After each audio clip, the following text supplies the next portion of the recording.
future's gonna be just as weird as now is. I promise. The future's gonna be absurd as the past. Be sure of that. The future's gonna be just as weird as now is. I promise. The future's gonna be absurd as the past. Be sure of that. The future is going to be just as weird as now is. Welcome to the Nonsensus. I am Zakery Winchester. I'm Chris Orozco. My coachman.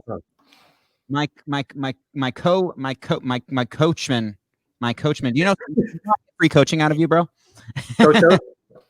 I scam free coaching out of you by having a weekly podcast with you. It's a pretty clever little thing you got going. I got to be honest.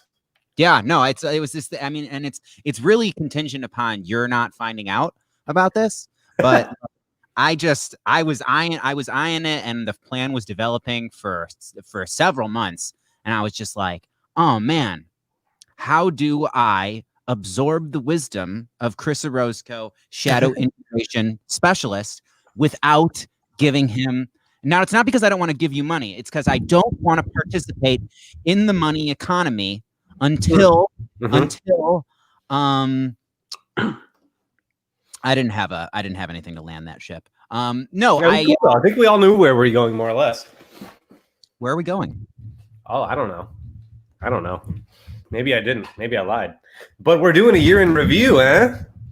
Yeah, I was thinking that we do a year in review of this one particularly. This one's been a particular one, huh? It was a very particular one. Actually, like perfectly aligned with this.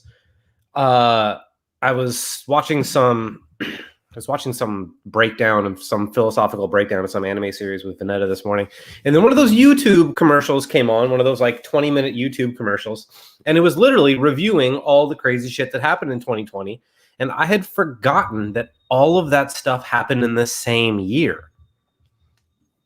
Like thinking about it, I had just kind of boiled it all down to the pandemic. I was like, oh yeah, 2020 is crazy because of the pandemic.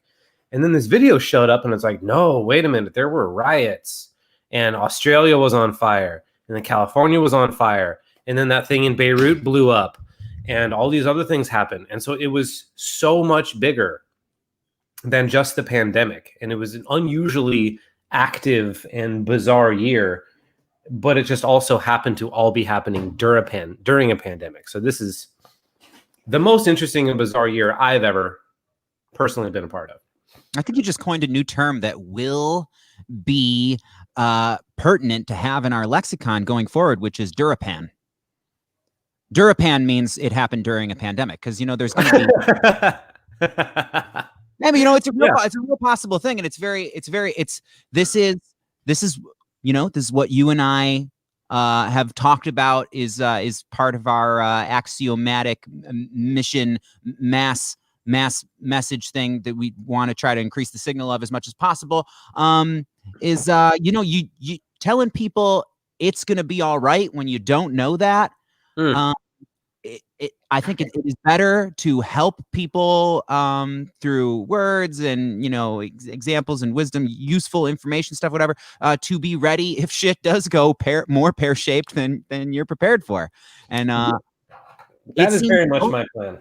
It seems so plausible. I mean, I am very optimistic, and I'm very optimistic for the human species. If we pull through, like if those of us who give a fuck show up, I think we're going to be good. But as far as like Durapans of the future, possibly, it occurs to me just so many ways in which this sort of situation could repeat.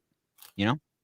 Yeah, I mean, it's really interesting to me because in the very beginning of the pandemic, the number one thing that really stood out to me was my false sense of security leading up to that. You know, every generation before me has dealt with some ridiculous crisis, whether it be the stock market crash or whether it be an actual true to form terrible plague or world wars or minor wars or something like that.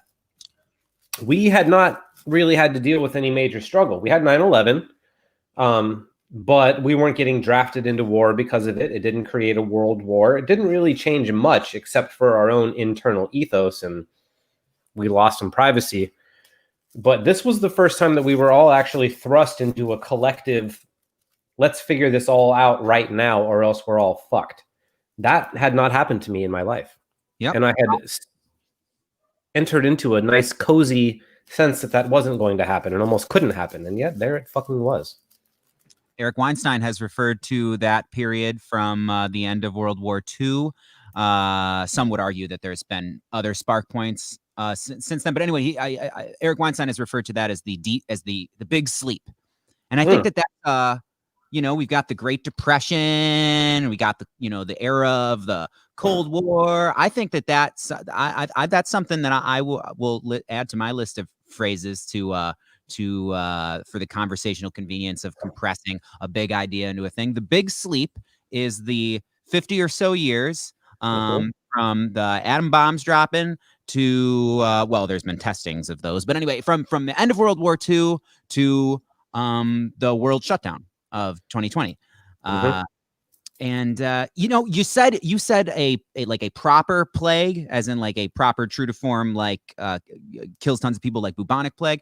Level. And it just keeps occurring to me, it's severely, it's infuriating and other times and really saddening that there's been so much contention about the severity or what to do. It's so weird that this has been a thing of contention. I will use a different word than weird. That's been quite fucked. But the big thing that keeps occurring to me more and more and more whenever I look into COVID statistics and try to get my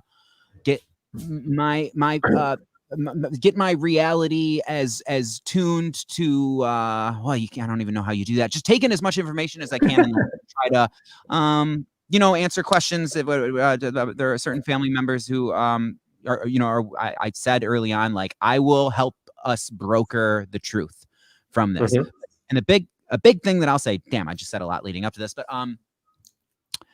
the thing about this plague, this pandemic, is that there's millions of us, billions, but in each of these countries, there's millions, and something with a death rate of even lower than what the novel coronavirus COVID-19 that the world is experiencing now. Like, even a little, when you wash that over millions, like that, it's you just can't. Our systems and perhaps our souls can't handle that much death of people. Yeah, well, they say one death is a tragedy, a million deaths is a statistic.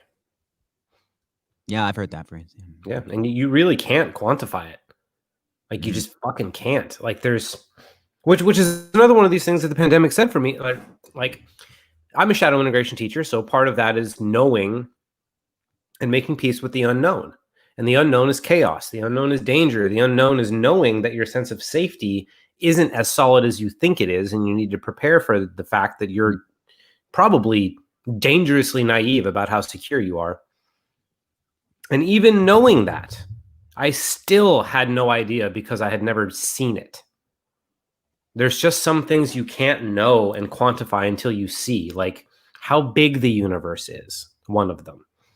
How unsafe you actually are is another one of them. And also 1.3 million dead. That is so hard to quantify. So unbelievably hard to quantify. But I find 1,000 a day harder. I find that statistic harder to comprehend. A month and a day? 1,000 a day in America. I find that. Well, the interesting thing about it to me is that, like, I heard this quote about it because one of the strongest guys that I personally know is currently in the ICU. One of the most badass dudes I've ever known ever. One of my personal heroes in the ICU with COVID right now. And we're 9 months in, and he's the first person I've ever personally known to have any severe issues with it. And so while I do know it's serious because one of the strongest dudes I ever known is in the ICU with it, one of the strangest things I ever heard about this was that, like, it's bizarre that we have to keep being reminded that we're in a pandemic. Like, you'd think if we were in a real pandemic that you would just know. You wouldn't need to be reminded all the time. But if I had nobody reminding me, by all accounts, I wouldn't even know.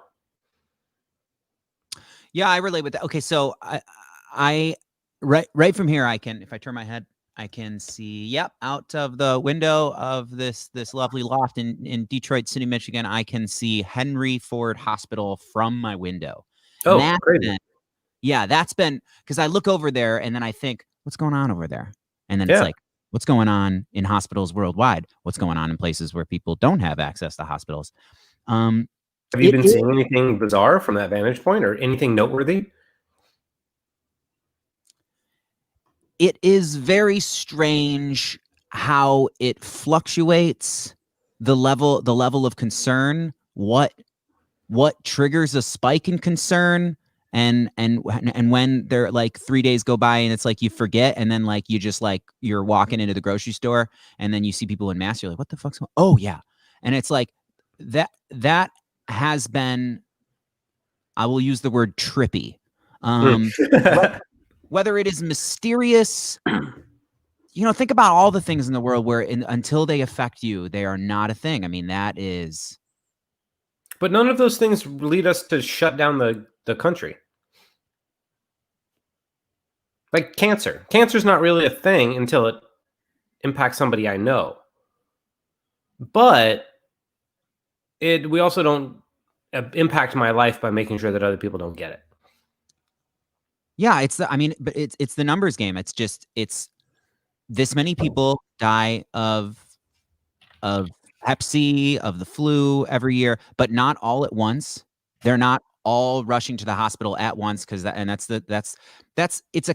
it's a complex problem, as where a plague with a 50%, 90% mortality rate would be a not complex problem. Don't get it. Don't get it. Everybody stay until we figure this out. But this is a complex problem because it's about math. It's the math that makes it overwhelming. It's like, and it's also like, gosh, man. All right, so this is the year in review of the pandemic portion. I would like to talk about things we realized as individuals and stuff for a portion of this. We are now. And also, just to interrupt real quick, I looked up a statistic, and in 2019, 34,000 deaths because of the flu, comparable to over 1 million deaths with COVID. So yeah, it's a complex problem, and it's an uncannily revealing scenario. Like how much has been revealed by this is almost spooky, spiritual in nature. Like I mean, for me, a big takeaway. So now we are in the what have we learned? What have we learned from this, particularly the pandemic? Let us discuss that. One thing that I feel more not certain. I don't like to deal in certainty, but it seems way more evident to me than it did 9-10 months ago that it is there is endemic incompetence and people who suck at their job and shouldn't be in positions of leadership. That seems way more evident than sinister. Like like what a young 20-something or teenager tends to think about the government. Well, let me ask you: does Mitch McConnell hate us? Does he actually fucking hate us? He lives in a reality tunnel where he I do observe that his reality tunnel is that he is holding the line. He thinks he's holding the line of something, but I do think that he has to be aware of the ways in which he has sold out America. It's a very diplomatic way of saying that. Well, your question was, does he hate us? Me and you? The American people. Because I'm not necessarily going to say that he does hate us, but it really kind of seems that way. Like, I can't imagine what line is being held by trying to fuck us out of every penny that he possibly can. I'm curious as to how he would respond to these things, but they don't. Yeah. They don't get asked those sort of direct questions. Do you hate the American? A friend of mine last night, I was having a political back and forth, and he said, and I think that this is true, is the big reason why Congress didn't do the obvious thing of send everybody an ample amount of money and tell them to stay home and like tell them, buy an Xbox, enjoy your life, get an Oculus.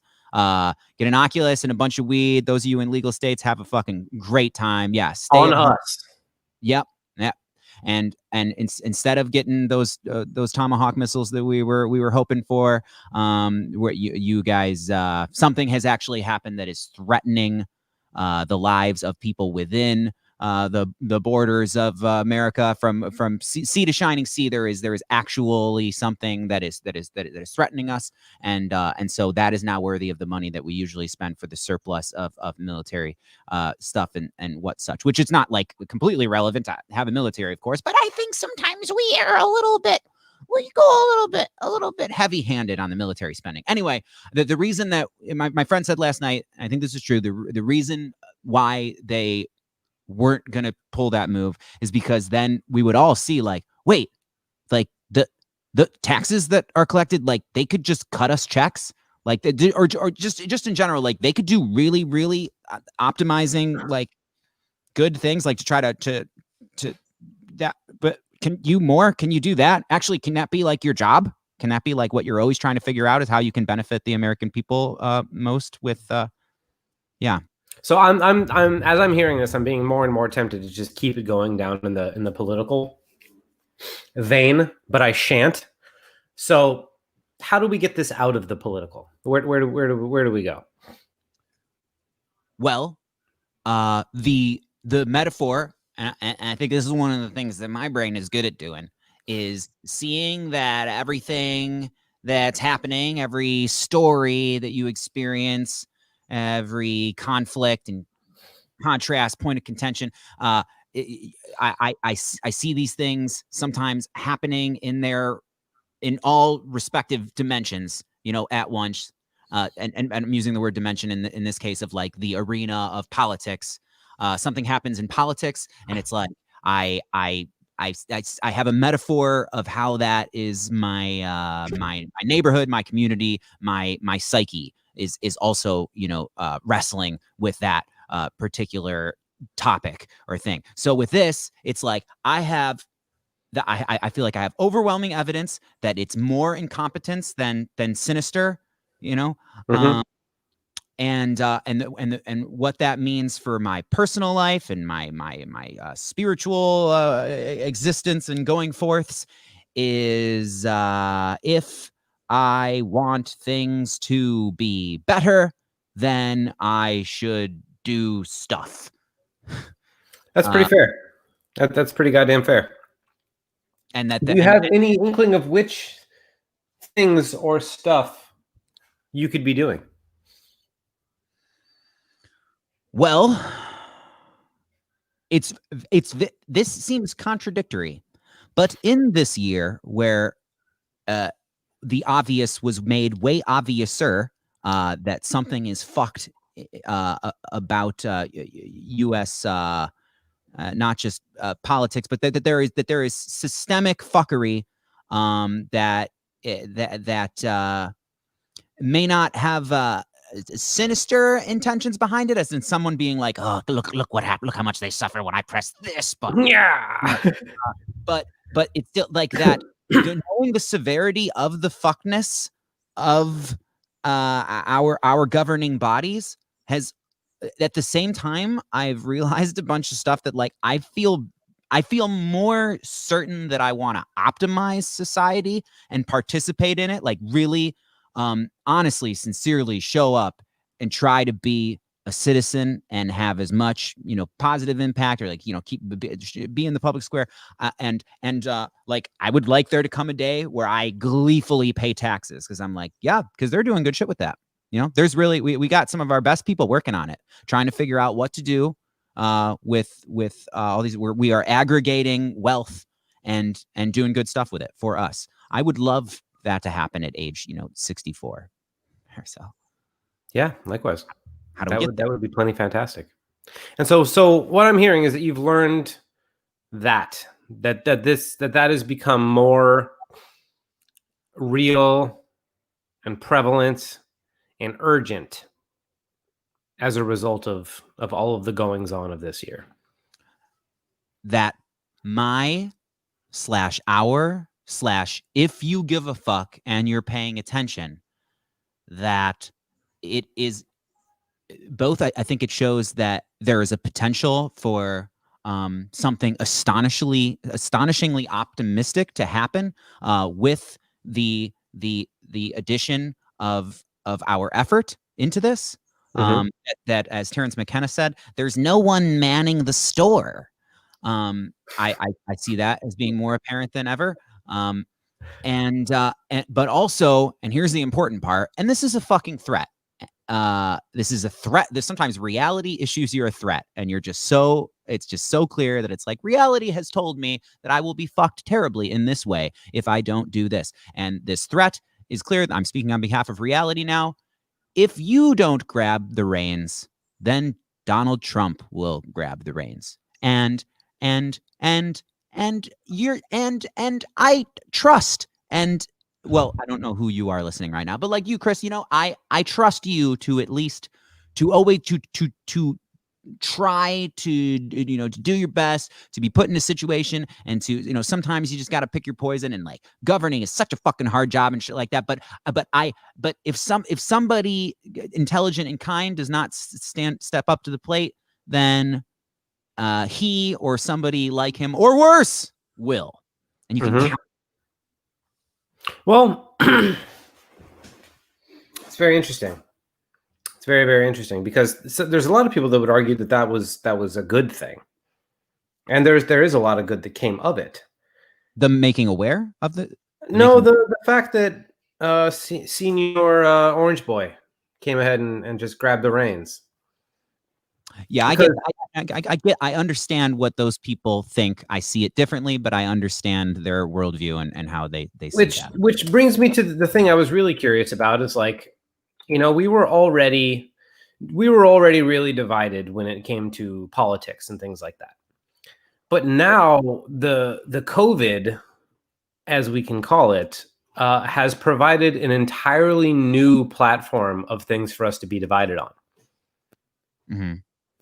And I feel that this has created and added to the division in a very interesting and bizarre way, where I notice in like, so it's really interesting where it's like the people that take the virus serious and think that we need to be wearing masks and want to do all the preventative things, those seem to almost exclusively be left-wing people. And then the people think that the government's going too far and all this sort of stuff, they seem to be exclusively right-wing people. So we've managed to politicize something like a virus and the proper response to it. And even since I'm a coach and I'm involved in like these semi-spiritual, transformationally types of environments, what I've noticed is it's split those cultures as well. And so the already politically divided thing is now even further divided by this virus. And so we've kind of got quadrants now. And to me, it seems as though for the most part, that what I'm noticing is people essentially abandoning the concept of unification altogether. I have not seen anybody talking about it for quite some time. I have not seemed to see anybody interested in it in quite some time. We seem to just be completely 100% settled into, by the end of this year, there are those people and they're bad, and we are these people and we are different from them. And that occurs to me as something that is just kind of settled into the point where we're not even questioning it anymore. Do you observe that as well? Well, you made a big general statement, and I will say my favorite proverb that I think I coined this. Every time you make a generalization like that, you are always wrong. Every time you say all, every and each always time you make a big sweeping generalization, you're wrong. Anyway, okay, so there are. That's just how it seems to me. So not necessarily the case, but that is how it seems. So, Joe Biden, history of being a swamp monster, total politician, has said a bunch of stuff of let's unify unity. However, the sincerity or whether or not that is going to be followed through with actions once he's got the gavel is debatable. And if I may make a prediction, no. He will say stuff and signal about unity, but the real the effort and the moves that would be unifying, that I do not see that will not be something that you will observe on C-SPAN, like a moment where they all just embrace and try to do the thing that they're fucking supposed to do with each other in that goddamn room, which is I feel like Biden's stance on it is more or less irrelevant. Yes. So that is an utterance that does not make me feel the unification feels. I don't buy it. But I will say some of the voices, particularly those with podcasts that have entered my sense-making apparatus. Again, I will invoke the name of Eric Weinstein, who actually is the one who I first heard him say sense-making apparatus, which I think is a really good way to describe it. You don't have like your news source now. You have a sense-making apparatus. You have a team. You have a bunch of different sources that you're taking in information from, and then you aggregate truth from that. Did I just use the word aggregate properly? Anyway, okay, so I did. Okay, cool. Because sometimes I find a word that I like the way it sounds, and then I say it for a couple of months, and then somebody corrects me, and then I look it up, and I'm like, oh man, fuck. Anyway, unity. So in my sense-making apparatus in 2020, these names are now in my vortex, my matrix. I listen to these voices, and they talk unity, and I think they talk it in a way that I think that they're doing the thing as much as we, well, that's good. Intend to be doing the thing. And that is Chloe Valderi, Coleman Hughes, Brett Weinstein, and Heather Hine. They do the Dark Horse podcast, and Eric Weinstein, who does The Portal. I really, really like Lex Friedman, is like one of the greatest interviewers ever, but he's more of a worldly and talking about science things, not so much about the U.S. and what's fucked with us. But yeah, I feel like that's a thing. Like that's kind of the new edgy unifying, like being sincere about unity, or let me not even just say sincere, pragmatic about it. I'm not pro unity because I want to feel the embrace of like because I want a MAGA hat, like, scraping against my neck or shoulder. You ever sometimes when somebody's wearing a cap and you give them a hug, like you'll get a scrape from the cap on the way. It's like it's not like a knee-jerk like emotional desire to make friends with the conservative right, if you want to call a group of people an element like that. It is not. It's because I think we're totally fucked if we keep fracturing further and just escalating the intensity of the spark points and of violent conflict. Like, we've just watched that escalate and escalate and escalate. And I think it will take us to really, really shitty, dark places. So, and on the positive note too, I now realize more than I ever have. Oh man, I was doing future authoring today. I was doing self-authoring. And I was in the present one. I was given all the traits for traditional versus trait openness, and I am fucking like to a T openness. Like, none of the things about being traditional or closed apply to me. It's like difficulty coming up with new ideas, difficulty wanting to start a new project, wanting to take any kind of, and all of the openness traits. I was like, oh my god, that is so fucking me. And it's like, I miss having more friendships with those whose mind is like polar opposite to me.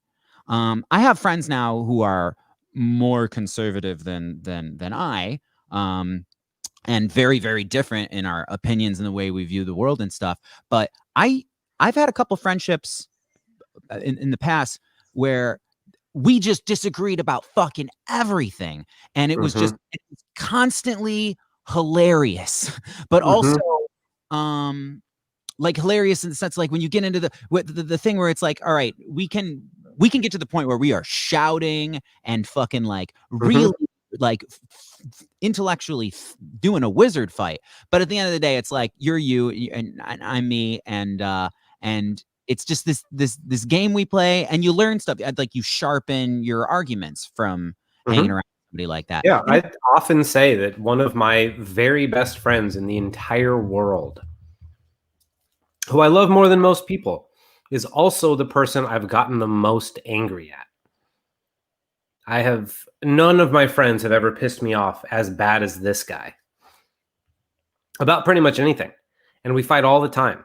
And yet he's the guy I trust more than pretty much anybody to have my back if shit hits the fan. And you need people like that, because that that conflict is important if you can value it. Like I was just having, I just wrote about this morning. I was having this conversation with my girlfriend yesterday where we were getting into this argument, and I was trying to do my very manly, everything has to make sense and everything has to be logical in order for this conversation to find resolution. And my girlfriend, not really being of that persuasion, wanted to suddenly do an art project. And I'm like, what the fuck are you talking about? Like, we're trying to resolve this conversation where we're having this very difficult conversation, and you just suddenly sidetrack with a fucking art project. And I'm just sitting here reeling, like, how on earth? No one has ever presented to me with such an absurd thing. When I'm trying to have a conversation, why can't we just talk this out? And then sure as fuck, I finally said, you know what? Fine. Let's just do the art project. And then next thing you know, it ended up being exactly what we needed, exactly what I wanted, but just in a very different packaging. And I was blown away at the value of what looks like nonsense, what looks like, in order to think this, you must be a crazy person, which is what I see people doing a lot of times with the division, is if you're on the left, you legitimately think the people on the right must be fucking crazy to think what they think. And if you're on the right, then you're looking over at people on the left, and you must think that they are fucking crazy in order to think what they think. And just last night, I was having this conversation where I'm like, wow, you must be fucking crazy to think this. And then sure enough, it was me holding on to my own rigid ideas of what I think crazy is and what I think helpful is and what I think productive is and all those sorts of things, that it was my reality that needed to break in order to make room for this other version of wisdom. And I'm so much better for it. Our relationship is better for it. We had amazing sex afterwards. So many good things came of it. And that's an experience that I think so many people are robbing themselves of the ability to get into it with people and get to the point where you're heated and observe yourself in that state and be like, oh, wow, wait a minute. Maybe I'm the one holding on to something here, and let your perspective break open and see all the things you couldn't see before. Like, I was always a left-wing person, but then Trump came around and I had to seriously consider all the right-wing things. And as a result, I got so much better. I found individualism. I found Western philosophy. I found the good things about capitalism. And I found how it rewards people who can live with purpose and generate value. And I was like, holy fuck, the more value I generate, the more money I make, like, and the more rewarded I am. Like, that's a left-wing idea. Like a few years ago, I would have never even considered that. And so there's just so much value in understanding that whatever it is you're looking on the opposite side of and seeing nothing but pure insanity, is that's just your shadow telling you that this thing that you decided a long time ago isn't valuable. But just because you decided it's not valuable doesn't mean it's not. Yeah. They'll see your blind side sometimes. Just like now, I'm able to hear your blind side. I'm buying you fucking headphones in 2020. I'm shipping them to your house. Oh, wait a minute. I bought new ones. Hold on. Let me go get them. You keep touching your microphone is the reason why. Okay, so I get to soliloquy. Okay, on that note, Chris Orozco, I wanted to go back to when you said that Trump was elected, and that forced you to get to seriously look into what are the positives, the sane things about conservatism, right wing, red team stuff. I also had that. My initial reaction was pure horror. No, I was pretty horrified the entire time. But at some point, I felt forced to thoroughly and open-mindedly, which I was not open-minded about before. It investigate what does the conservative element in the United States of America, what do they want? What do they value? But initially the question is, how do they justify putting this pig fucking orangutan into this pretty important spot there, to have the nuclear launch codes, even though he doesn't seem to empathy at all. What was it about the usual red team rhetoric and agenda that made it so that when that was the red team candidate, they were like, as I know that lots of them, I know these people don't get as much press as I wish they would have, because it's added to the division. The division was going to be fucking fever pitch anyway. Anyway, the never Trumpers, the people who are like, I am an actual, I'm going to do a voice that is, look, I'm a conservative. All right. This man is not a conservative. This man is certainly not a Christian.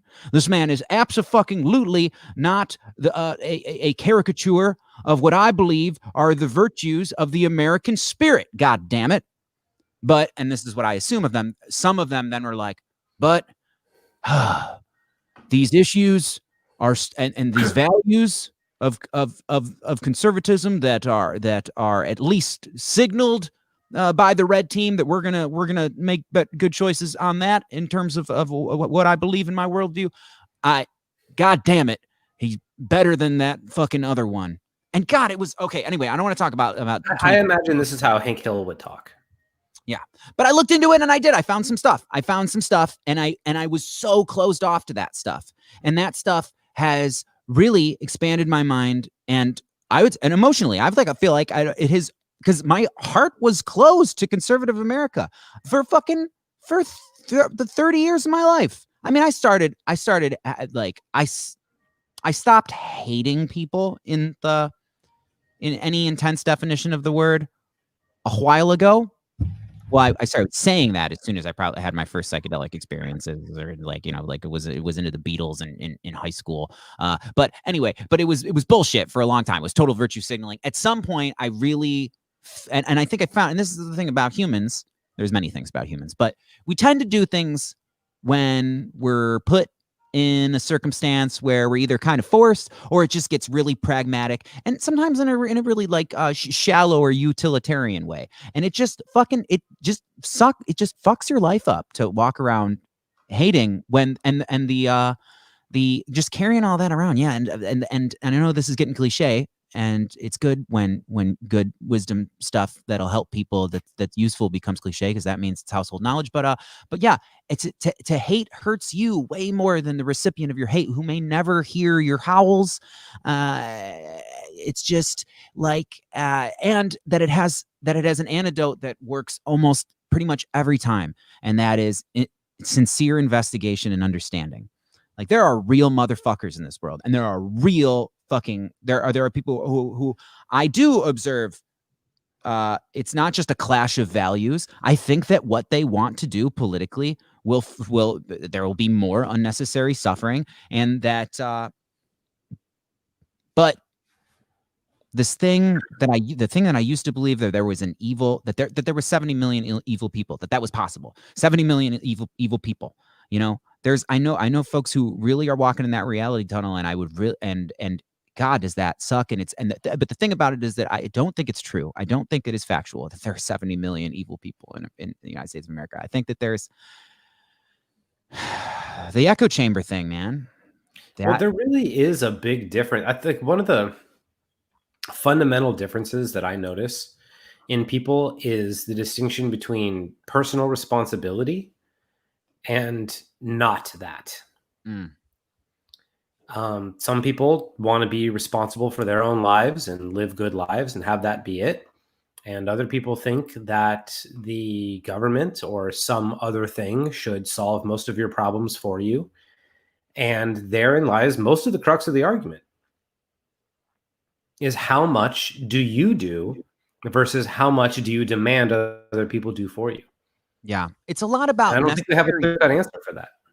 I learned a lot about, back to what we learned in 2020. And I'm going to insist that within 10 minutes, we veer entirely from politics and talk about the self and the soul and the realizations. Because I did have huge realizations this year, in fact, yesterday, and you have helped a bunch with that. And I want to talk about that we did this. This is the year we did this podcast. This is the year in fact, the pandemic totally was the thing that predicated this. Like this is happening now because, okay. Oh, shucks. I left my car lights on. Fuck. I might want to go solve that immediately. Yeah, you probably should go do that sooner rather than Okay, I'm going to leave you with a really sick question. Then it'll probably take me less than 5 minutes, but all of 2 to go do this. Okay, so the oh fuck, what was that before? Because I wanted to land my thing about what it's shown me. Oh yeah, I've learned a lot of, and this is one of those really painful realizations, but I've learned a lot this year, both in the political arena and personal and just all around, that there is a real reality to trade-offs and necessary evils. And that I was very resistant to that for a very, very long time. I'm really, really glad that I got out of that era of lots of risking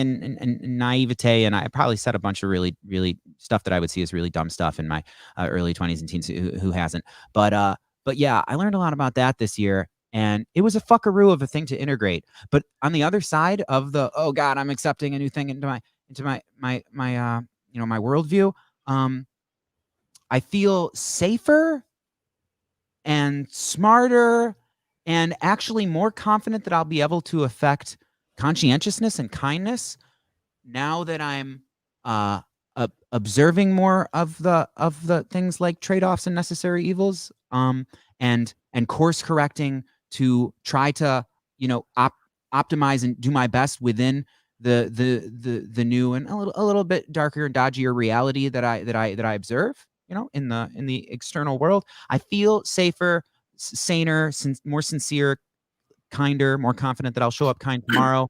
On the other side of these realizations and integration, than I did when I just kind of when I was blind to optimism and naivete. Wouldn't you say the same? I'm gonna go do my car.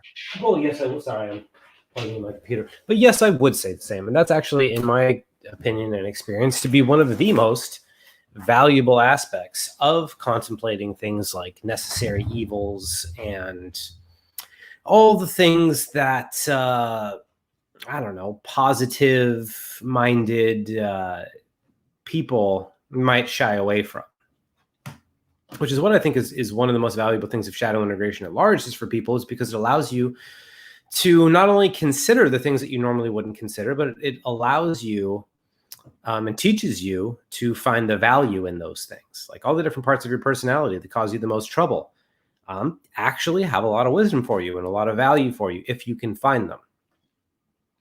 And all the really deep, dark, scary, terrible things about reality also have the exact same thing, where if you can understand something like a necessary evil, I can't think of one at the moment, but if you can understand things like necessary evils and the role that they play, you can kind of mess with it a little bit. It gives you a little bit more agency. It gives you some creative license to start figuring out new ways of doing things, or at least ways of doing things that will work. Whereas if you shy away from those things, which is why for the longest time I think it was very hard for anybody to get any traction against Trump people, and why they seemed to be winning all the time, was because the people that were opposing him and his people refused to acknowledge the mindset of anybody who would be drawn to a guy like that. And so because they wouldn't accept the mindset or even really acknowledge the mindset of somebody like that, it essentially left them functionally incapable of dealing with it in a fulfilling, effective, and meaningful way. And so the inability to look at why somebody would do what they're doing, like the pure, just like, I'm not going to look at this because it's bad and wrong, and only bad and wrong people look at this, therefore I will not give it any time, attention, or energy, renders you completely incapable of understanding why somebody would do this. And then you can't really interface with them in any kind of a meaningful way, which I think is largely where a lot of this division comes from, is the complete disregard of any part of us that might be resonating with them and might agree with them because it's so bad and wrong. We would have to face all these terrible things about ourselves in order to accept that. But that's one of the beautiful things about doing shadow integration in the first place, is you realize that you're the same as everybody, that you get duped just as much as anybody that gets duped about whatever. You're just as vulnerable. You're just as ridiculous. You're just as whatever. And under certain circumstances, if things had been just a little bit different for you, you would have been one of the people that you claim to detest and fight against. And it's that kind of humility that, in my experience, really allows for the room to, in good faith and in good effort, understand why somebody would do what they would do and genuinely create unity as a result of that.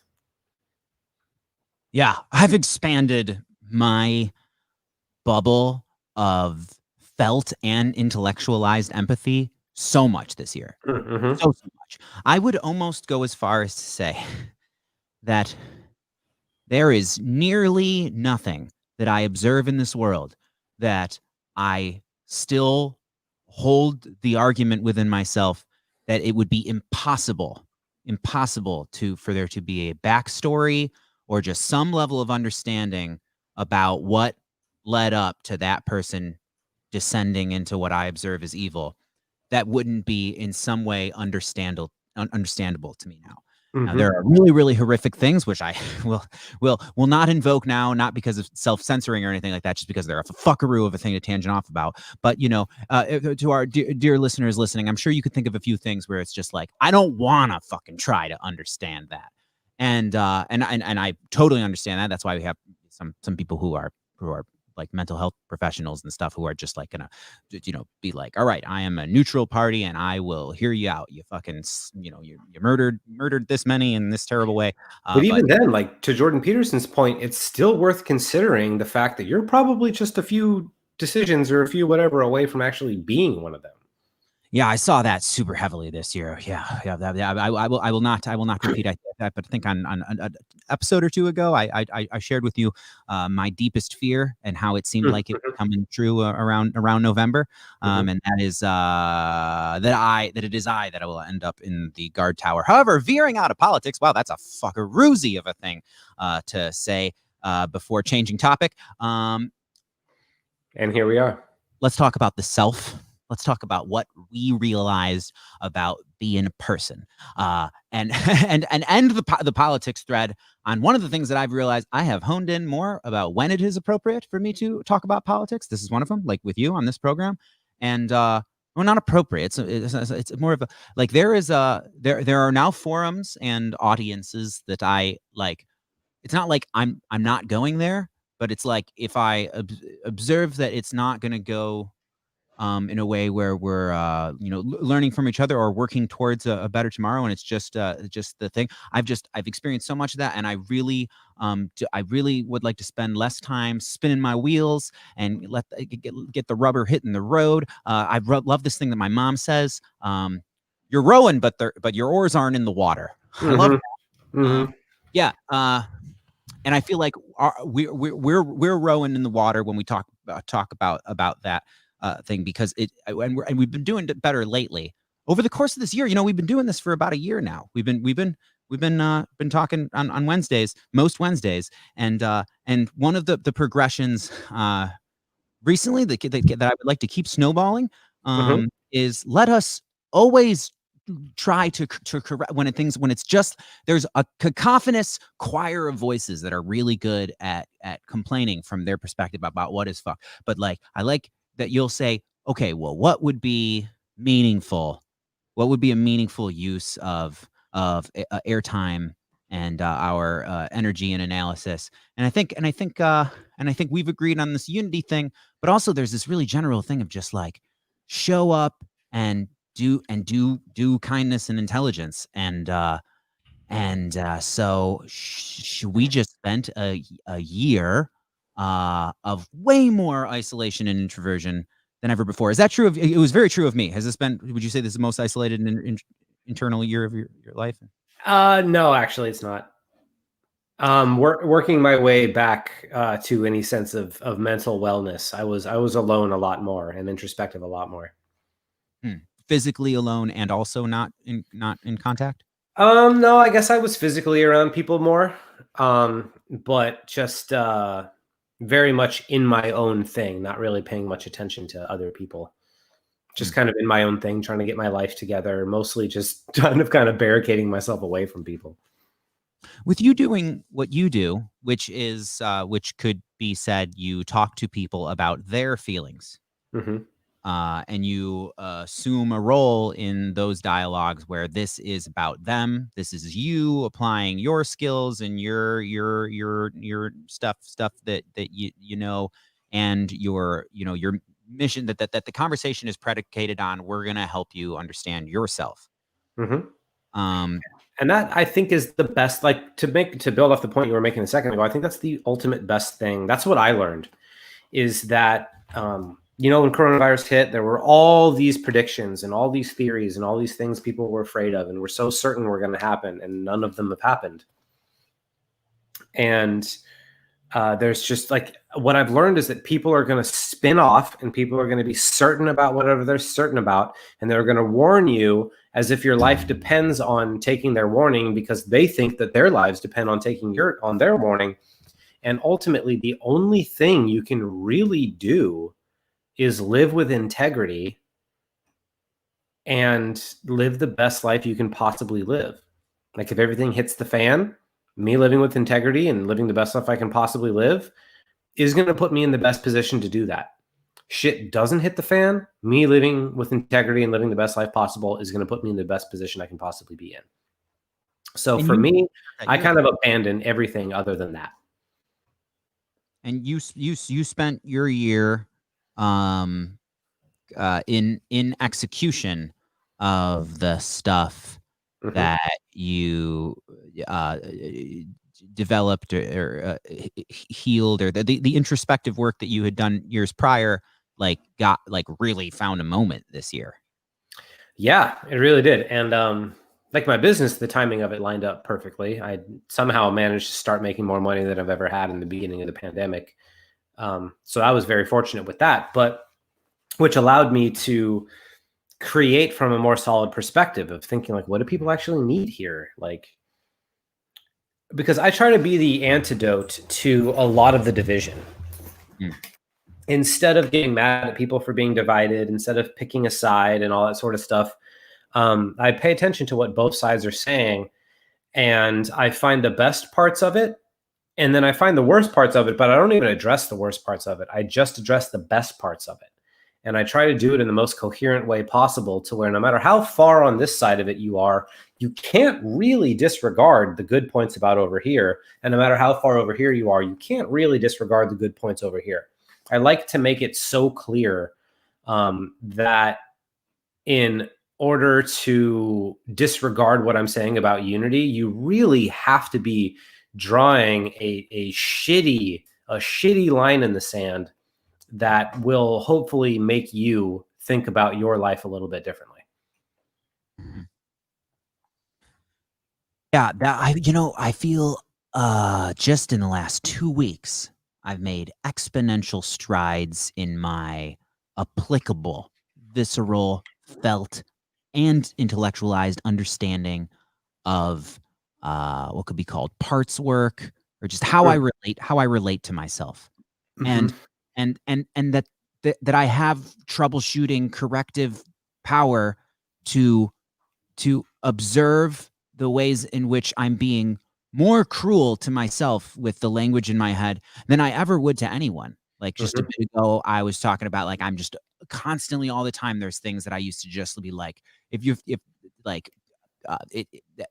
just zero empathy for individuals who like participate in certain things or become possessed by certain ideological malware. Like I used to just be like, that's it, that kill it, and I wouldn't be the one doing the killing, but just like just like get it away from me, and I hope bad stuff befalls that. And I like that. I don't do that with I stopped having the opposite of well wishes for other humans, regardless of how intense and horrible their crimes, and had more. I have developed more of a reflex to try to understand other than I was for myself. Like I was like the language in my head would not seek to understand. It would just punish and just debase and just I say horrible things about myself to myself in my thoughts, and sometimes to others. I'll just have I will have what I see as an appropriate audience to be able to just vent how the things I hate about me, sort of thing. And I'm not saying like that's done, like I'm done with that, but I really it's not just that I realize that it's bad. I see specifically how it is hurting my life, mainly just like restricting me from. It is the obstacle between me and my dreams, that it's me. And my sincere wish is for everybody, or as many people as possible. It's just enough to shift things, for enough people to see that thing that you just described, but in their hatred of others. Yeah. That to understand that level of suffering, that you if you were to literally see the amount of seething hatred that you have for other people, if you could clearly see that what that really is seething hatred for yourself, and if you could clearly see the impact that that's having on your life, I don't think people would do it anymore. But it's interesting to me, because I've been developing this for such a long time, that I feel the hatred for whatever part of myself I'm projecting on. Whenever I say I hate somebody, I can feel the part of myself that I actually hate, and it's terrible, and it's a shitty experience, and so I try to get out of it as soon as humanly possible. But I've been in that for so long that it's almost hard for me to relate to what it would be like to not have that awareness. But I can kind of remember, and it's unfortunate, because that leap can be so massive, to go from thinking that you're hating evil and that evil is the right thing to hate, but to go from that into thinking, it's not actually possible to hate anything but myself.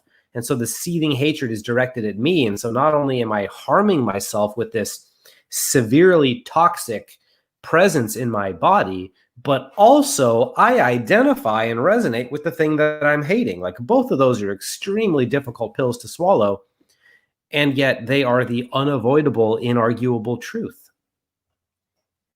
And that realization, I think if more people had it, more people would have a sincere interest in resolving their conflicts and getting over their own hatreds and biases, no matter how despicable the person may seem. And I want to get us there. Yeah. Yeah. And it's one of those things where a bit of well-intentioned trickery sometimes is the thing that actually helps someone have that realization.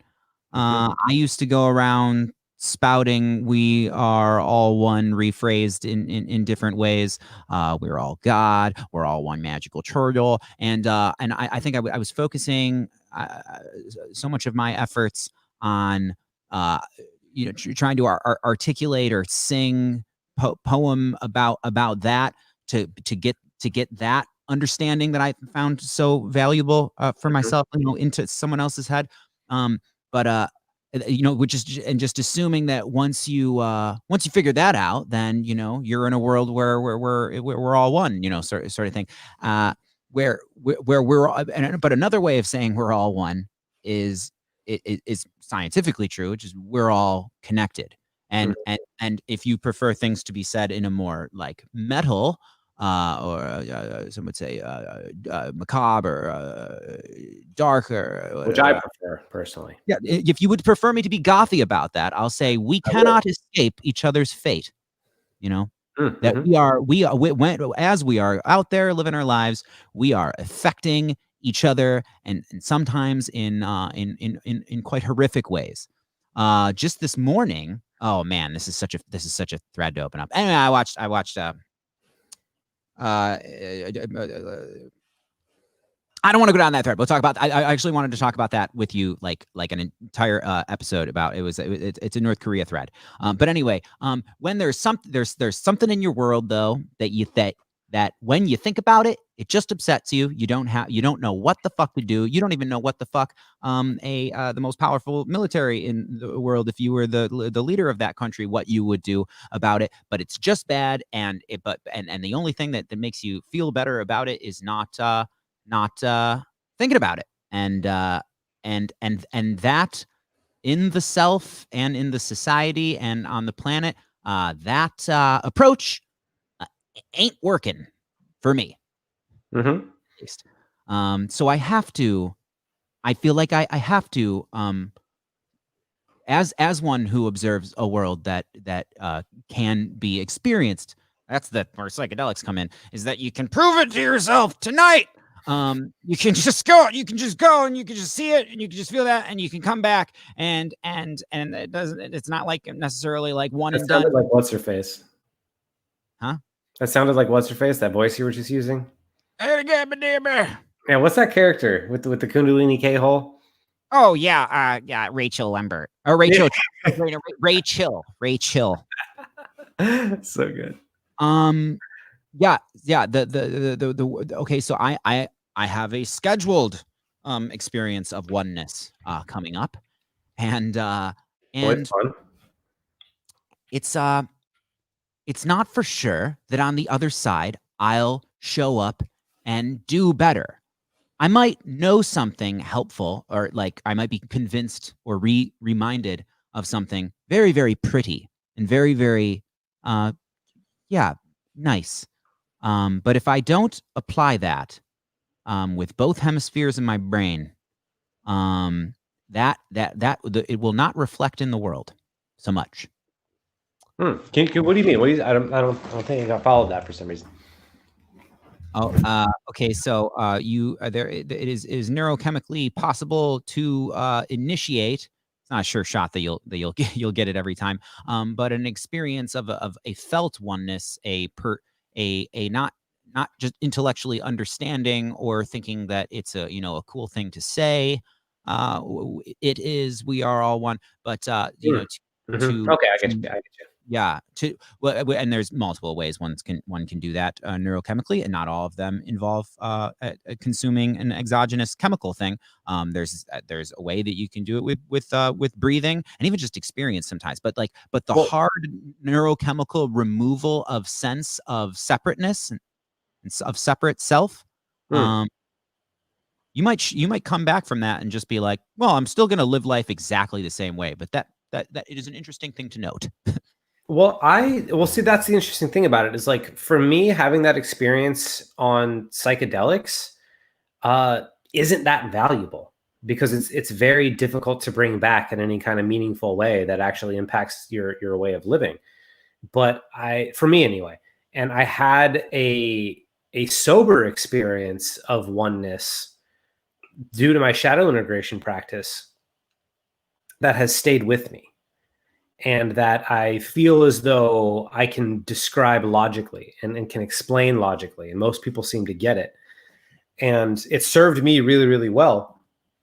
And it makes this connection feel visceral and feel real and a part of my everyday life, to the point where I can't really ignore it. And my version of it is that I am connected to everything through my emotions. that if I'm even aware of a thing in existence, I will have an emotional relationship to it. The people that believe this, as soon as I know that they believe X, Y, Z, I will form assumptions about that, and my emotions will begin to form a relationship with those types of people. And so, therefore, I am intimately connected to everyone and everything through my emotions. And so the health of any part of my life and the health of my relationship to anything and anyone is dependent on the health of the part of me that relates to them. And so if I were to look at people who voted for Trump or people who wanted, Bernie in or whoever it is I feel like hating that day, I can bet that my relationship to them is a one-to-one reflection of the health of the part of myself that relates to them. And so to me, this is a visceral, observable, explainable, factual, experienceable, completely sober, not needing to be altered whatsoever, real realization of the interconnectedness of anything and everything that I can actually feel and experience and work with. Yeah, I just had an experience today where I reacted to some small mistake that I was making. I can't remember what I did, but I went to do like I won't give the details, but like a very mild, not alarming, but could be described as like self-harmy reflex. And I actually spoke aloud in my turtle voice, "Don't do that," and I didn't. And Great. and yeah, if I almost want to like program that of when I start doing, maybe not to say don't do that because that's a little, but nope, we're not, like that. There's times where I see the thought tangent and it goes so God, like the self-deprecating chatter in my head has been horrific, and I want to confront that now in a way that isn't just like you were doing a bad thing, stop doing the bad things so that things get better, or at least not worse. But it's like, man, the way I feel when I am kind to myself, whether or not it works out, like in just in terms of like our productivity stuff, there's sometimes where my being kind to myself makes it so I do less of the stuff that sometimes does help future Zakery. But being kind to present Zakery, but also not letting him fuck off too much. Yeah, that's the real balance. That's one of the things I work with my clients most frequently is that balance between like, I want to do a lot of things, but I also really want to fuck off and just enjoy myself and all that sort of stuff, which is an interesting balance to try and find, especially in a pandemic, because you're fucking stuck at home and you can't really do anything. And for all intents and purposes, you can't really go and hang out with your friends and do most of the things you would normally do. Like I don't really get out of the house much because I work most of the time. And but I did have a nightclub that I would go to fairly frequently, and I was starting to get to know the people that go there and all these sorts of things. And so like that, my social thing where I was going to meet new people and engage with cool things is cut the fuck off. I just simply can't do it anymore. And so my Saturday nights is like, okay, well, what am I going to do? Do drugs by myself? Like maybe, sure, that sounds fine, and all that sort of stuff. But it has really made it more difficult for a lot of people, myself including at times, to tell, okay, I'm stuck at home all day.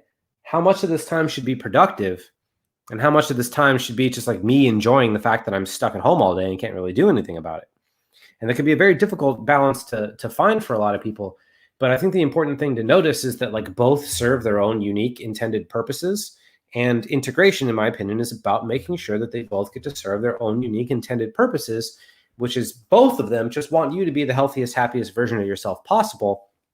And an aspect of that is rest and play and relaxation and comfort and nurturance. And another aspect of that is productivity and creativity so that you can feel like you're contributing to the world in a meaningful way.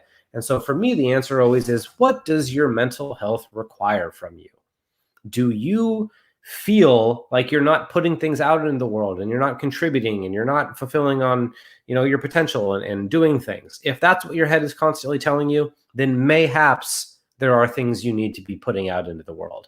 However, if you're constantly pressuring yourself to put things out into the world and your brain just wants to fucking let go for a day, then maybe that's what you need.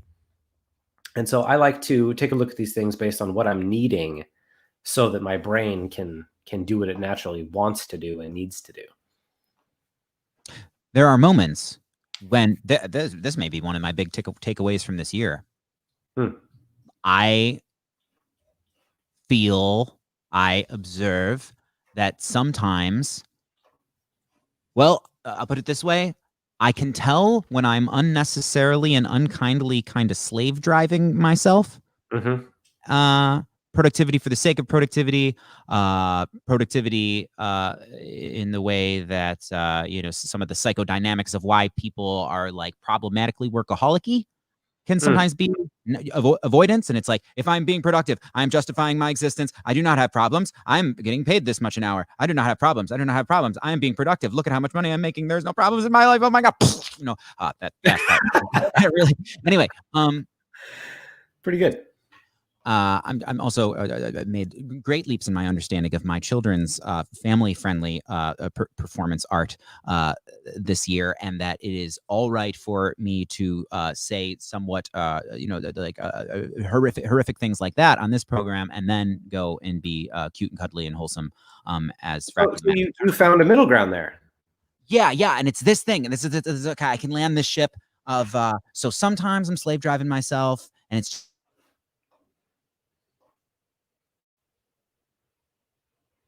Did you go somewhere? Did I lose you? I lost you.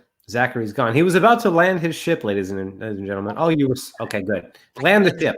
I'm landing the ship. The ship is. I have it dialed in. I can tell when it's happening. When I'm just being mean to myself. You're not justifying your existence, Zakery. You do that by gifting your talents and your presence and your stuff to the world. Go forth and cause joy. God damn it, you little fucker! I know you're capable of spreading joy and good stuff that you do. Go and you're not doing that enough. I know the difference between that and this and the times when this is what I found now is like in the year 2021. I will nurture myself by finding the sweet spot of productivity, by optimizing that. It's nurturing. Optimizing myself is nurturing myself. But optimize is a special word, is it not? It does not mean do the most. It means do the best. Yeah. And sometimes optimization is enough. Yeah. That it's like we talked about this before. You sit parts of yourself down and be like, okay, how can we help you, anxiety voice, about this particular thing? Like, what can we do tomorrow to just take a baby step to like so that you feel like that, like we're on the path that where you're gonna flare up less because we're gonna make it better for you. Like that, it's my nurturing voice now that's saying like, Zakery, let's get it so that you can look at your life and look at your day, look at how your weeks tend to go, and be like, yeah. I am spending as much time as is somewhere between comfortable and optimized, doing what I love, also what I feel that I'm good at, that I feel helps, that I feel is meaningful of an effort, like because I have not spent the last 3 years. Like 2017 or so, I started letting go in these really subconscious, really shady to myself, shitty ways. And I really realize now ways in which, because I participate in the ritual of New Year's Eve. Heavy. I think it's great. Yeah, I think it's one of my favorites. I think it's great when it's stupid. I think it's hilarious when you have this big grandiose resolution or something really specific and you fucking last 2 weeks. That's hilarious. That's great. What an opportunity to practice self-acceptance sort of thing. It's like, I'm bad. I say that every year. That's great. But also, I think that be as sincere and as dialed in about your New Year's wish. Like I every year, I always want to have as clear of an idea as I can. What is dying because of this imaginary, change of calendar thing. Like what will not exist on the other side of this portal we're about to walk through, and what is waiting for me there. And as I mature, that the whether or not the magical prizes are going to be on the other side of portal walking through, I know that the biggest factor in that is my own sincere effort. Yes, very true. Very true. And so what are you putting into effort right now? Today I had some of my first good thoughts.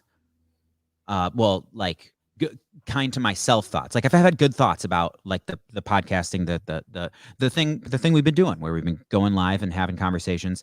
Not just you and I, but my podcast with Eric Miller, PhD, clinical psychologist, and I'm a co-host on that show, Paradialectic podcast, and he's a clinical psychologist, and I'm a nonsense man, and so we talk about things, and we have very different perspectives, but we're both like aiming for the same thing, which is self-optimization, and we're trying to help people have healthy thoughts.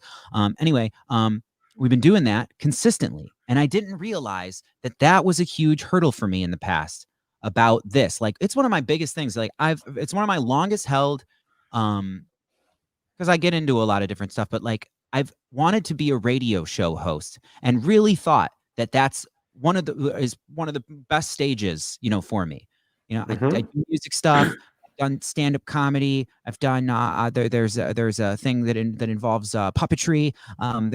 But really this is where I feel like I'm all art is limitations. I like that. I see the truth in that. But this box, this container, we're literally appearing in a box right now, but like is where I feel like I am most like a synonym for authentic, just spilling and sharing myself. I think that suits you really well. Yeah. I think that's very good for you. I don't see myself as the person that could spend all day every day talking about things. But I think you could. I think it'd be great. Yeah. I like that. That's very good. Yeah. My sister said that she listened to our podcast, and she had very good, ruthless, but I appreciate her for that, critiques, but actual constructive critiques. But she's not worried about me, like no, it's not that she's not worried about hurting my feelings, but I have a suspicion that I don't hear much. I don't hear 70% of the criticisms that people in my life feel about me. Certain friends, certain circles, I guess it's just about. Is that bad? Oh man, if it's well intentioned, I fucking love to hear somebody report on the blind spots. I am so aware of the ways I was a massive prick at certain eras of my life, and for different reasons, and probably at that time, if you try to confront me about it then. But do you think 70% of the criticisms you're getting are good? Depends on from who. Yeah. That's what I'm curious about, because if I wasn't hearing 70% of the criticism I got, I'd be like, it's a pretty good day for me. Yeah. Well, here's the thing, like, and so I want to start talking about it as if it was a past thing for me to be so self-deprecating in my inner monologue, because I am working on changing that. And I really I'm not just like I've recognized the problem and I'm going to try, but like I have tools now. I also get a free weekly coaching from my friend Chris Orozco, and there's a point in each of this where this is I think these are very therapeutic conversations for me sometimes when we get off the goddamn subject of politics. But my criticisms of myself within me, a lot of them are just cruel. They're a ridiculous standard. I'm setting a ridiculous standard for myself. There's also a level of what could be called grandiose narcissism about how much I'm supposed to be doing, because it makes the assumption that I'm capable of that, or that the world is gonna just go along. Like I had a lot of that in my Well, it's because you're a smart guy. To be an intelligent human being is to kind of have this idea thrust upon you that you're supposed to be doing really big fucking things with that massive gift called intelligence. And you're also charismatic. And so it's like, yeah, I could easily see thinking that you need to be doing some things with that. But the only problem I see is like what you would call yourself if you didn't. I think that's the only thing that really gets in the way for people. It's like, yeah, you probably should be holding yourself to a really high standard. And you probably should be caring about whether or not you're doing the things that really mattered, and all those sorts of things. I care about that very, very deeply. And at the same time, I'll still take care of myself and I'll still like myself, even if I fuck it all into the dirt for weeks at a time. I learned this year that as much as there is a utility of felt shame and also public shaming others for their, there are some things that warrant felt guilt and shame. But I really dialed it in this year. Maybe this is an opinion. No, this is not. This feels like an observation to me. Shame, both from myself to myself, and shame, expressed to others, is not does seem to be an effective. It is not an optimal way to course correct, or it is not. It doesn't seem to be an effective engine for better choices tomorrow. Yeah, it's pretty much short term at best. Like there's some people that can do that, and I was one of those people that could do that. But it's a short term, and the reason that I say it's a short term solution is because you can't operate like that for very long, because eventually all the things that you have to hold down and keep down with shame will eventually come back to the surface. And when they do come back to the surface, they will be stronger, and they will be angry, and they will be unhappy with you. And they will have a great many things to say about the way that you've been treating them. And if you don't set that straight now, you are in for one, as you say, one fuckaroo of an unpleasant experience. Would you say that shame kind of acts as an alarm system for a prompt for some course correction? Like the meaningful signal? I think guilt often does. And shame can, but the way I like to distinguish it, and this isn't, and obviously it's more complex than this, but a general good rule of thumb that I find to be more accurate than not is that guilt is about feeling like you did something wrong, whereas shame is about feeling like you are something wrong. And so one is about an identity and one is about a behavior. And so if you feel guilty because you did something, that could be a course correction. You could need to course correct your actual behavior. It could also just be that maybe you're living on someone else's values. Like for me, when I grew up as a Jehovah's Witness, I used to think that like touching my dick was the worst thing I could possibly do. And now that I live by my own values, I'm just like, it's the idea of morality when it comes to masturbating doesn't even enter. It's just like, do I have stuff I need to be doing? And so like, it could be letting you know that you're living out of alignment with your values. In fact, it is letting you know that you're living out of alignment with your values, but it doesn't mean that the thing you did was actually wrong. It could just mean that your values that you're living from aren't necessarily yours. And you're suffering because you're doing what you want to, but you've integrated somebody else's ideas or values, and that's telling you that what you're doing is wrong.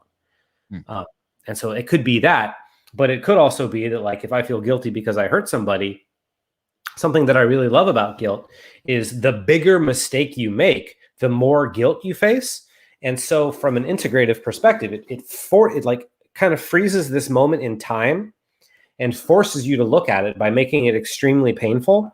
And the more you sort through those painful emotions and look at what happened in a given experience or circumstance, it forces you to look at it all the way to completion. So you just will not feel better, and you will not get completion around whatever the issue is until you've thoroughly explored it. And if it weren't for the bad feelings, and if it didn't suck so bad, then we might be very tempted to gloss over that and never learn the lesson and never fully process the feelings and get the value out of it. But because guilt and shame are so goddamn uncomfortable, if you're somebody that values integration and mental health and clarity and all these sorts of things, it literally forces you to sit the fuck down and look at what you did in very clear terms, as well as the impact of it, and face it and feel it and really, really, really understand it. And then that could be because you're out of alignment with your own values, could be because you're living with someone else's, could be because you fucked up, could be because you identify as something that isn't good for you to identify as. But ultimately, I think it's a beautiful thing, because it will, kind of like a dog who peed on the rug, like it will hold your face into whatever it is you did long enough for you to sort out whether you were wrong or just looking at it wrong and what you need to do and all those sorts of things. So I just think they're some of the best tools we got. So in short, yes, there is an alarm system there. Yes. Yeah, I think of the difference between how I use the words guilt, what the difference between guilt and shame is that guilt is like post-choice, post-experience. I feel guilty about when I did this. I feel guilty about how I spent the lockdown, this historical opportunity that some of my friends told me, and they didn't know that I like how I was, feeling about it, but that I was feeling a lot of guilt and shaming myself all the time about how little I was how little also desire and drive. Like, I collapsed. I did this. We just started this podcast, and that's fucking great. Like, we started. I got into the consistent flow of at least once or twice a week, going live and doing the thing that I would like a career to cement around someday. And the first step is starting, and this is really happening now. This feels great and it's fun. But anyway, I was when in the initial lockdown, and those several months went by where I was like, this is my moment. And I'm scared, and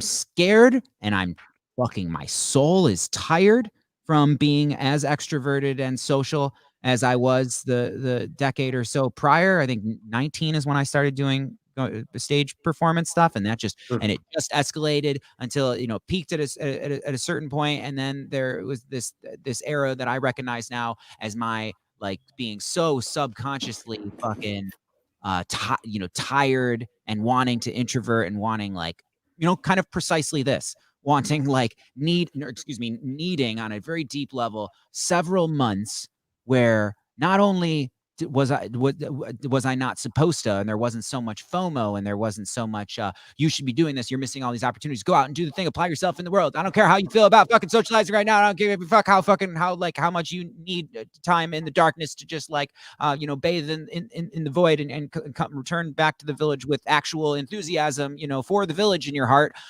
Fucking do it, get on the thing, go on the job, go to Burning Man, do the thing. There's a festival coming up, you want to know this one, but I'm gonna fucking do it.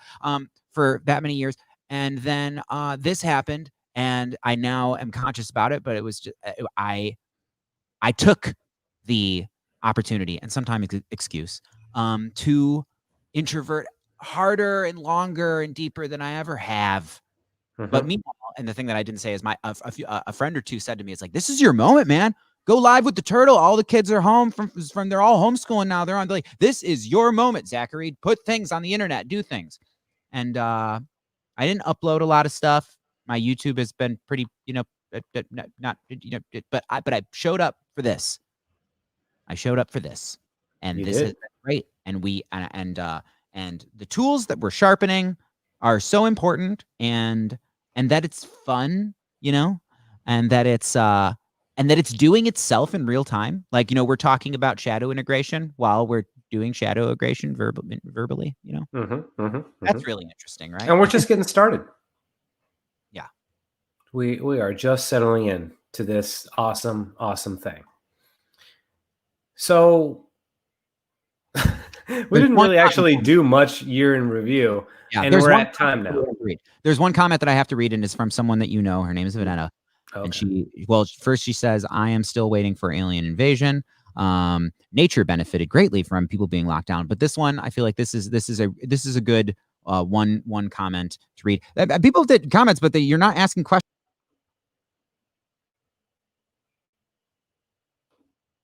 What happened? So I guess I'll read it. It's going to be interesting to see the domino effect from COVID. Did you know that in March, thousands of hungry monkeys stormed thousands? I would honestly love to see that.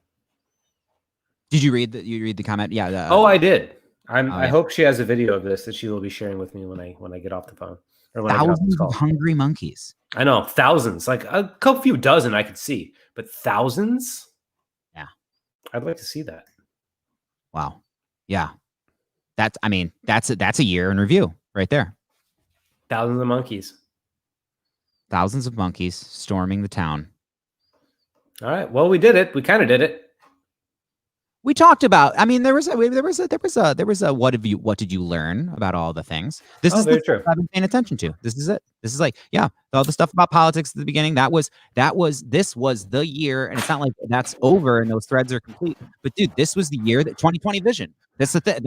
That's the big spiritual thing for me about this is that it turned 2020. I got laser corrective surgery in February.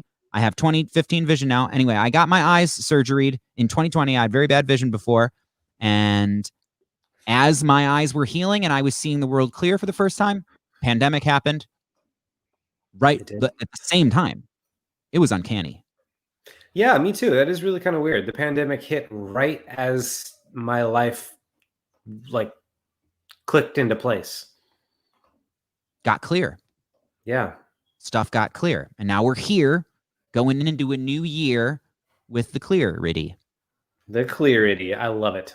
So let's try and come up with a topic for next time, like at least a couple days beforehand, so we can tell all the nice little boys and girls about it.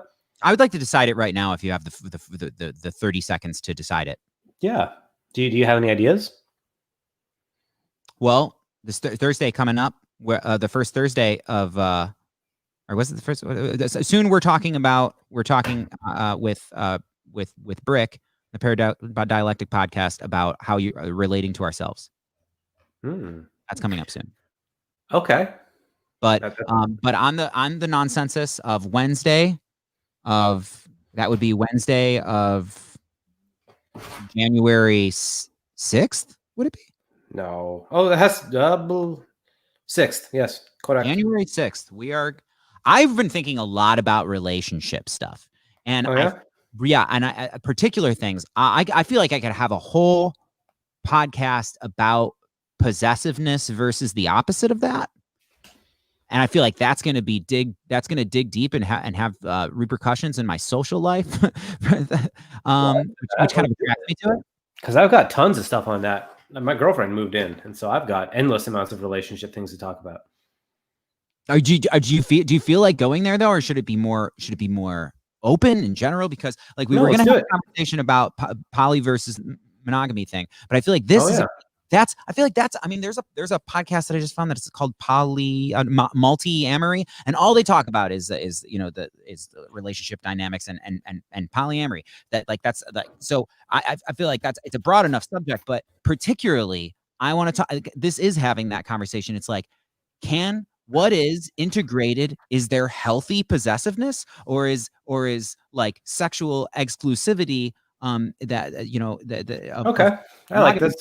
Is there a way to do would it be calling it healthy possessiveness, or it's not possessive if it's healthy because it's about preserving what we got that's so important? It's not about I'm not going to go into detail without getting her express permission to talk about it publicly, but I believe that the dynamic I have with my girlfriend constitutes healthy possessiveness. Yeah, because it can be, and this thing that I love about learning to love humans more is that it can be cute. There's things that are cute or understandable, but also just like there's a compersion that I feel about people figuring out things about myself where it's like, that's not the best, but you know what? It turns my crank. It gets my pussy hard and my dick wet, and it makes me randy to be like, this is kind of a devilish thing about me, but let's lean in. In fact, let's make it like thing. So yeah, maybe ask her if she wants to be a part of that. Is that too? Because what to start the year with? We're talking about possessiveness. Can that be the next one? Let's do the next one, and that's great. Okay, so the next. Yeah, you're right. New Year's one should be possibly. Yeah, relevant. the second one we do of 2021, the non-census. Invite Vanetta. I might even try to find somebody else to be a fourth that has a very, very different voice from ourselves and will say different things. And I'd love to talk about that because I didn't let myself. I have not. Not letting myself participate in any possessiveness. I can see the ways in which it's hurt my life. Yeah, it could be very fun. Yeah, like not like. God, but maybe it's a semantic thing. It's not possessiveness if it's integrated and healthy, because then it's just preserving something beautiful. Preserving something that we both agree is so precious, and that's both romantic and can be hot. I'm sure that can be super hot and like understood between each person, where it's like, yeah, I'll be fucking mad at you if you. Yeah, there's a lot of fun to be had there. So I will definitely talk to my girlfriend about how comfortable she is being open about all of it. Because it involves her as well. But if I do get her go ahead, I think it'll be a very interesting conversation. I think so. We'd get so much participation in nonsenses about relationship and sex stuff. I think that there's like a whole squad of folks just ready to. But for next week, I think we should just do a New Year's one, New Year's themed. We'll help people. We can talk about resolutions. What purpose do they serve? Why do people fail them all the fucking time? Is there a way to set ones that you won't fail, or is it even worth it? 2020 is over. 2021 is coming. How are you going to do this with a healthy, positive attitude and leave everything behind? Like, I think there's actually a lot to talk about there. Yeah, I like it. And let's. This is the thing. Is going into the new year, we're gonna. Because we can do things where we're doing like each recording ourselves and get really, really clear audio conversational, just podcasts that are not live. And I do want to start doing that with you, because I think that would be awesome. Like our edited conversations to like distill the awesome might be really, really great audio listening experiences that I want those to exist. I want to upload those to media platforms that I will not name. But when we do this and we're live, and my sister said that it's like, I was like, oh man, but all the moments where the technical errors were like, and she's like, oh no, that's not noticeable. It doesn't take you out. Like you guys are good at recovering that. That we lean into this being a participatory thing. Like in this, we got a lot of comments here, but not a lot of them were like, we're doing a good enough job ourselves straying from the topic. Vosto asked, no thanks to you, Vosto. Why do you Americans wear hats inside your rooms? You have heating problem? It's for the same reason your people wear tracksuits, Vosto, because it's cool and attractive. Yeah, they make me look like a pretty boy. I like the way I look in a beanie. Yeah, so let's invite people. Let's invite specific individuals. We'll have plants. Oh, you're not supposed to say that. We'll have friends of ours, and also an open invite to do the thing. It'll be a call-in show. Yeah, we have the technology to have it so that your little rectangle appears, and we ask you, what are some of your New Year's resolutions, or like how do you feel going in this year? And then we'll just the non-census will become what it was always meant to be, which is a census of nonsense. Beautiful. All right, that sounds good, man. Let's do that then. I'm into that. All right. Well, thanks, you and everyone else. Fun as always. Yes. I'm gonna play Old Lang Syne. I have to read lyrics on the harmonica, and then wrap this up and probably go live later, because I feel like just fucking talking a lot tonight. Just do it, man. Yeah. It's interesting that it comes out down to whether or not somebody like I hang out with someone. Like I'm just and that's what's so great. It's indistinguishable from hanging out with friends. It's great. All right, my guy. I'm heading out. Good to see you as always. Goodbye, everyone. See you in 2020. Prospero año, Tortuga Mágica. See you next year. Happy reality. And yeah, I promised myself that I would learn this by tomorrow. I don't know if I'm going to be able to. All right. I'm reading notes here. If I stay up all night on drugs and dreams, just playing Old Lang Syne on the harmonica, then it'll probably, if I also am able to sleep which goes against the purpose of staying up all night on D&D. Anyway, I can learn this in a night. I might not.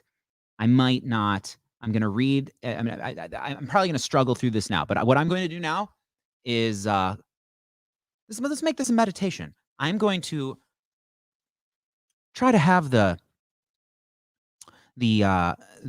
words in my head be kind and patient with the Zakery. That's me. That's my name.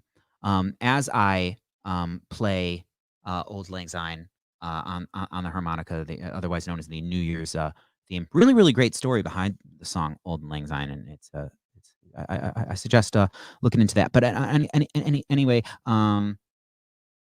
yeah, I'm probably gonna fuck this up, and that's gonna be okay. And I might not do the thing that I would need to be able to play this possibly in an altered state tomorrow. Sometimes that makes doing things more difficult. Sometimes it initiates God mode. I try not to drink alcohol on New Year's Eve. I know that's like the go-to, but there's man, I could say a lot about why I prefer decisively drugs that don't cause me my physiology pain. Alcohol causes me next morning. I tend to wake up feeling awful. And I've always thought that's counterproductive way to start what is supposed to be like going into the new year with a new so I try to psychedelics. Anyway, I hope everybody has a wonderful new year. New Year's Eve tomorrow. I know there's some limitations. This is kind of a particular year, isn't it? But it can be an opportunity. It really can. I'm not just being naively optimistic. I really think that there's a way. I'm figuring it out how I can have a very special New Year ritual tomorrow. More so than I could if there was a fucking mind-boggling menu of parties. That's a problem in Detroit. It's a very high-quality problem. But in the city of Detroit, Michigan, when there is not a pandemic, it is often a thing that there is so much really cool shit going on in one night that it is very difficult to choose. I heard New York has difficulty with this as well. Also Los Angeles, pretty much any large city. But this Detroit, this there's some cool shit that happens here sometimes. Events that I really want to go to are all happening at the same time. And New Year, that's always a thing. It's like, what are we going to do? And tomorrow, it is not a mind-boggling menu. In fact, right now, I am not sure of any gatherings that are happening. I may decide to be what some of you might see as naughty, and some of you might see as brave or free or whatever. But anyway, I may decide to do some safe socializing tomorrow, New Year's Eve of 2020. But as of now, I think I'm going to play Old Lang Syne on this harmonica, and as many times as it takes me to do it perfectly, or just to not like horrendously fuck up or feel good about it. And then I am going to sit back on this couch and meditate, and to arrive at answer to the question, what is /the way for specifically Zakery to spend New Year's Eve of 2020? How can we optimize the potency of the spell of Happy New Year, and the recharge and the Phoenix rebirth thing that works every time, happens every year. But I've had bad ones. I've had unenjoyable New Year's, and I've also had less potent using it as this mass magical spell sort of thing. Tomorrow, I think this is the year to do something super inward. No promises though, because man, a friend of mine shared with me something that I thought was so special about that she wrote. I was actually there when she realized it. She said, like, some of you like to do this thing where you take like big old doses of these psychedelic medicine used with intention to be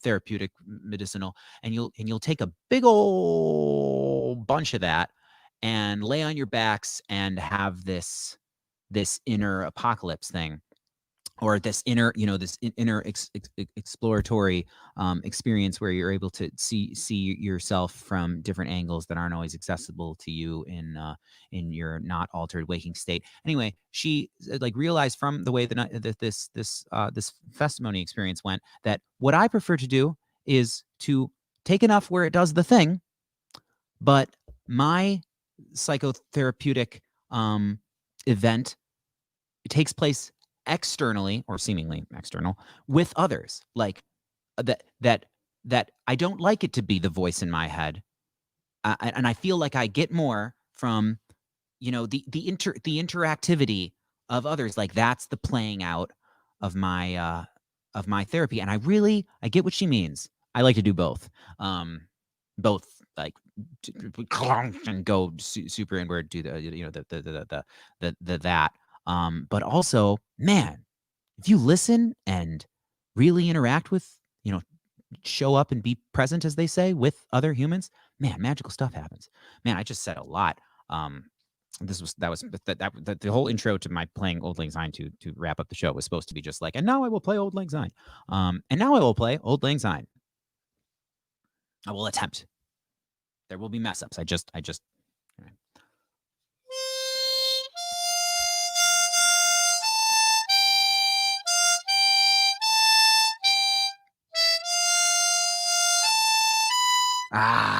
Starting over.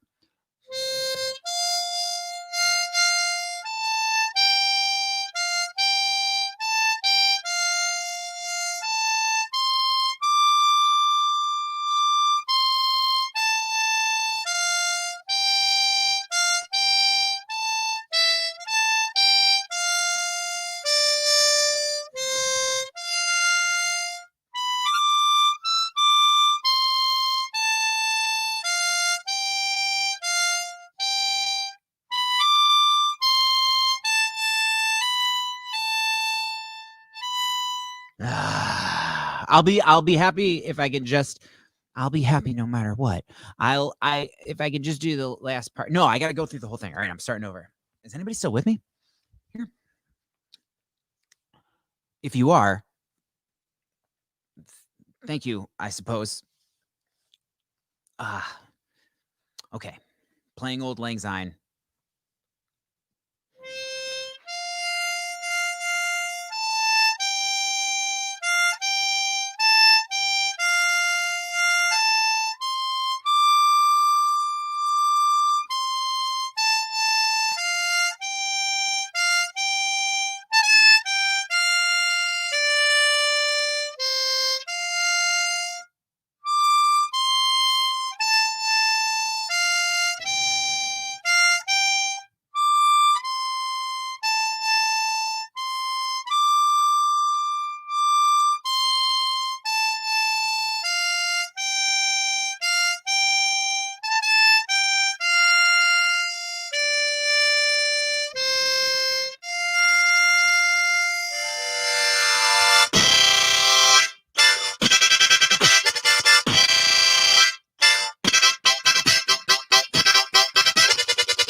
Have a very, very happy New Year tomorrow, and the remainder of the year. Let's have a fucking special. Let's have a special one. Let's have a special reality. Happy reality. Merry existence to all. Remember you're dreaming. I love you all. I wish to explain what I mean by that in the year 2020, amongst other things. I'm looking forward. I'm looking forward to more reality. I really am. And I shall leave you with this musical promise. And that is that the future is going to be just as weird as now is. I promise. The future's going to be absurd as the past. Be sure of that. The future's going to be just as weird as now is. I promise. The future's going to be absurd as the past. Be sure of that. The future's gonna be just as